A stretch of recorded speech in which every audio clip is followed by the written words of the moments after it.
back to this new episode of the Strange Tiny Table Talk with your favorite band in town, Everyday Strangers. Everyday Strangers. And here today we have a new guest, the wonderful and multi-instrumentalist, Ernest Milton. Yeah, right? what's up, man?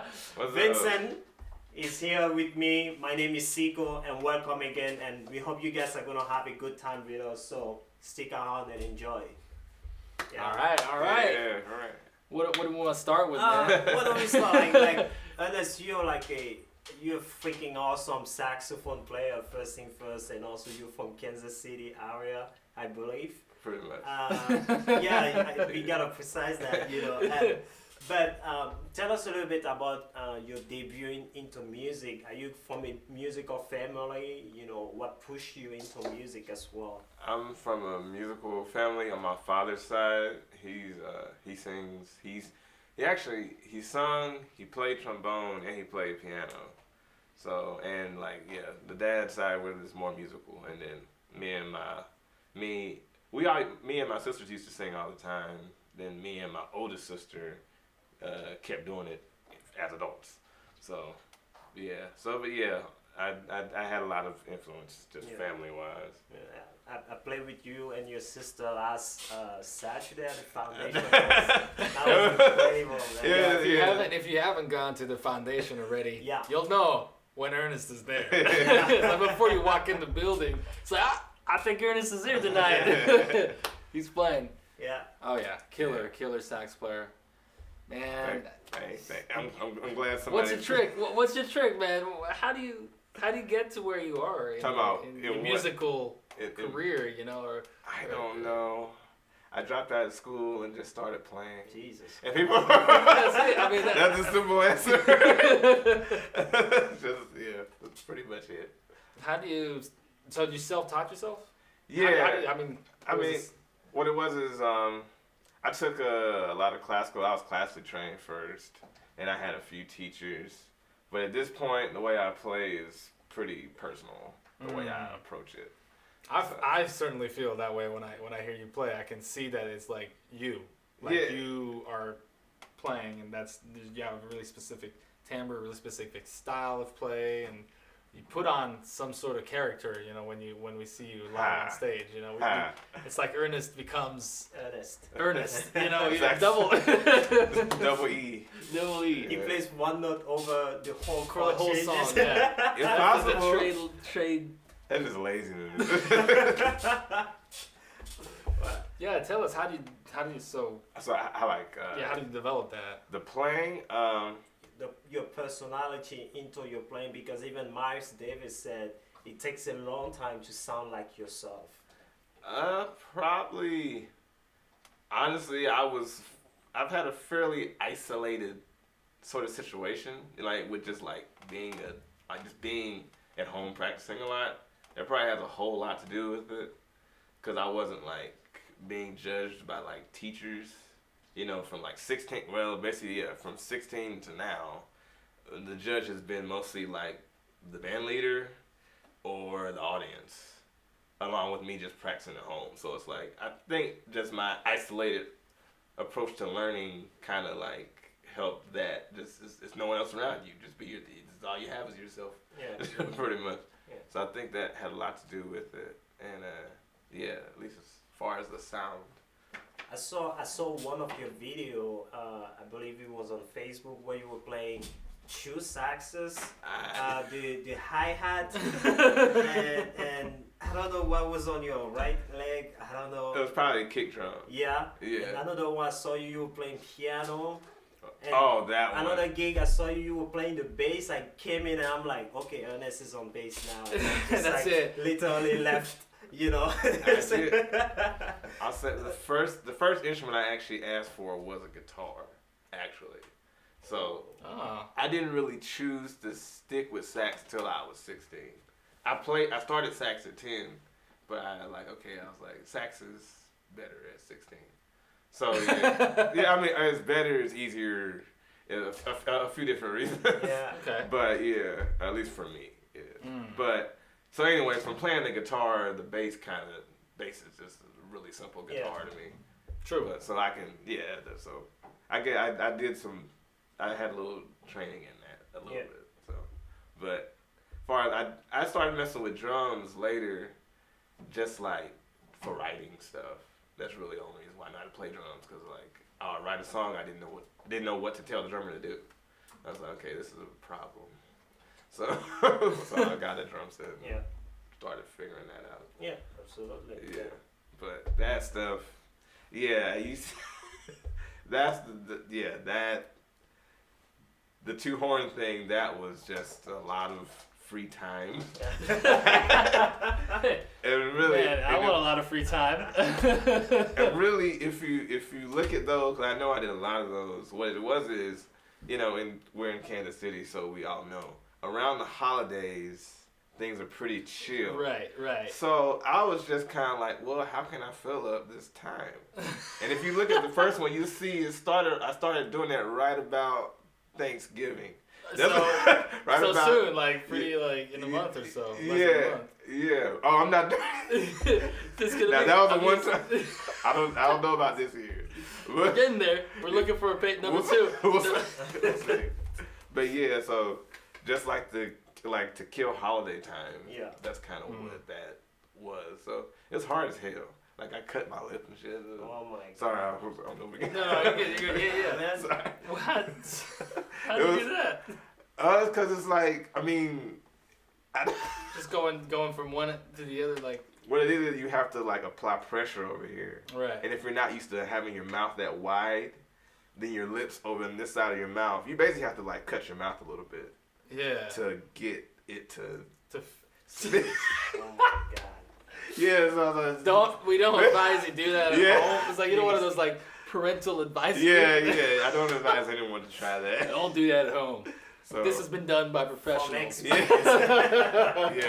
crazy people professionally. So would you say that is it safe now to say that the saxophone is the instrument you would rather prefer or mostly chose to express more of yourself? No, not. I mean, in certain ways, every instrument has its things to it. Yeah. But they all work together to me, so I couldn't say like. Yeah. Sax is the best one. I don't. I have a favorite category, but I have favorites, but it's like I could if I spent time with any instrument, I could express myself on it. Absolutely. Yeah, but sax I spent the most time with. So sax at the moment, yes, but Then how will you describe your sound? Or maybe describe your sound and also describe the message you're trying to send to the audience, because you're very, very unique. Anybody who listens to you, knows. Yeah. It's just like I was saying earlier. Yeah. You got this sound. We know it's you, and it. Let me see. It really depends on what I'm doing, honestly. As far as, let's say, I'll do the message part first. As far as because sometimes it's like. It's very.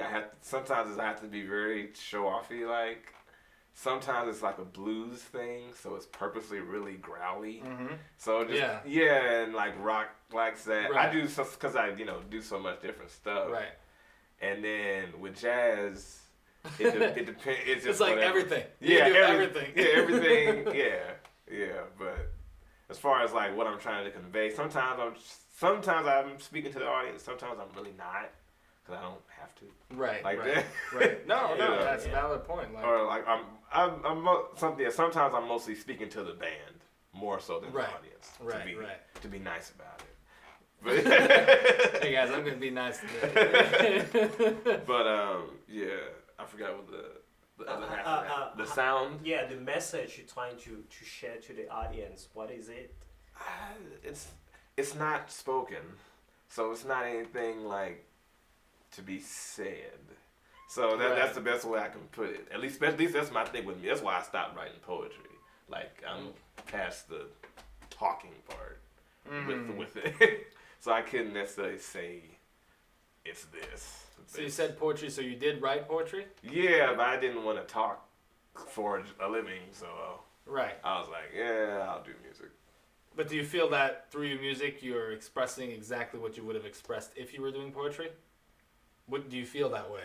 Is it something that you think, like through your saxophone, through your soloing, your expression is? For me, like sound is like music is so old. The language we speak just pales in comparison. True. So I'm Absolutely. like, I can't, Absolutely. I can't compare the two. You know, Agreed. but I know what you mean. Right. Cause I know yeah, but I know what you mean. But I can't say what any word I'd speak would be what it represents. Yeah. So that's the best way I could put it. Like I can't. Yeah. Right. Yeah. Yeah, because I know a lot of people, like, for me, one of the experience that I had with multiple, speaking with other musicians is their appreciation of color, the association of color and music, you know? Yeah, I know. So you got the idea of paintings, you got the idea of artistry, you got the idea of visual work connected to music, and now we're talking about poetry, which is a verbal type of artistry. And so we're trying to, in reality, kind of assemble this entirety of what is the arts, you know, and how each of them blend into each other. They do. I wouldn't deny that. But it's like, yeah, and even the same thing with sight, because I can't. And I know I have some friends that see colors and stuff. I never like, well, I don't have that. You know, like, oh, you see colors. I don't. Yeah, I can't. But sight is another like ancient thing too, extremely. So I feel like I can look at something and write something, like music. I can do that. Yeah, at least I feel more in connection with visuals. Which sound. Makes sense. I feel like we're triggered every day. Yeah. What surrounds us, you know, nature, people, society, modern, like what we live in, and obviously for a very long period of time, music kind of evolved with how we evolved, obviously, and that's where we got to where we are today with our modern music. But like, I feel like sight is deeply connected to that as well, inspired by what is around us, inspired by the sounds that we hear too, obviously, that are connected to what we see.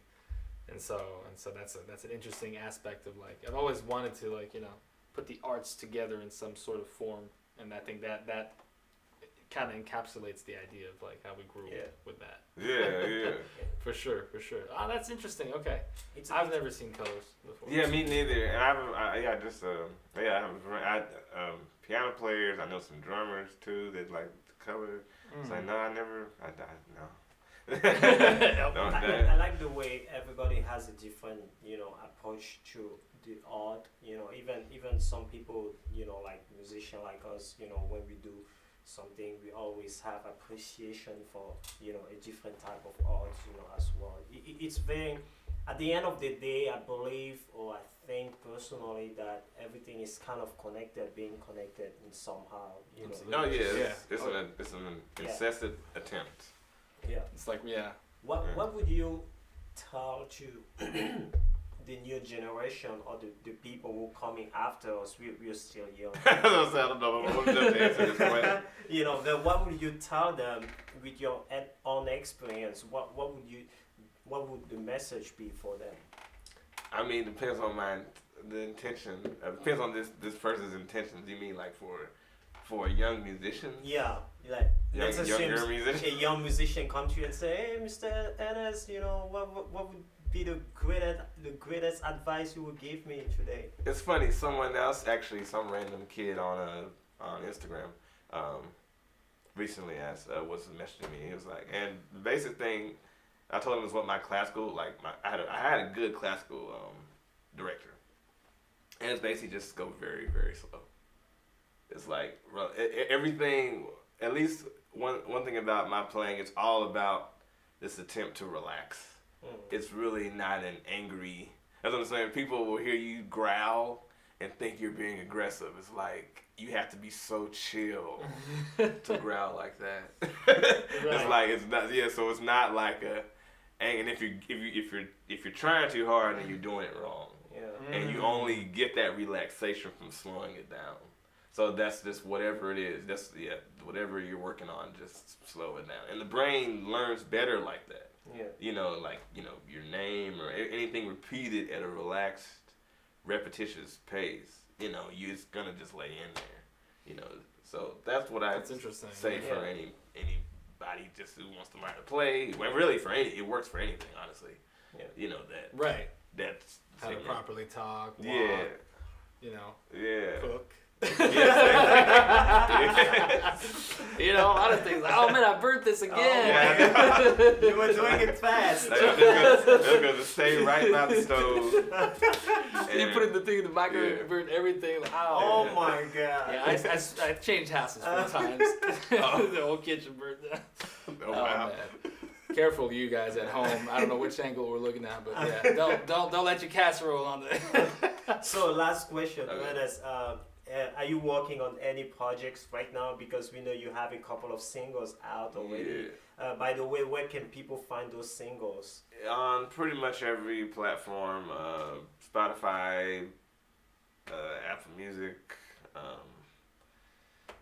Anything. yeah, anything. All the platforms. I mean, there's so many I forget. Yeah.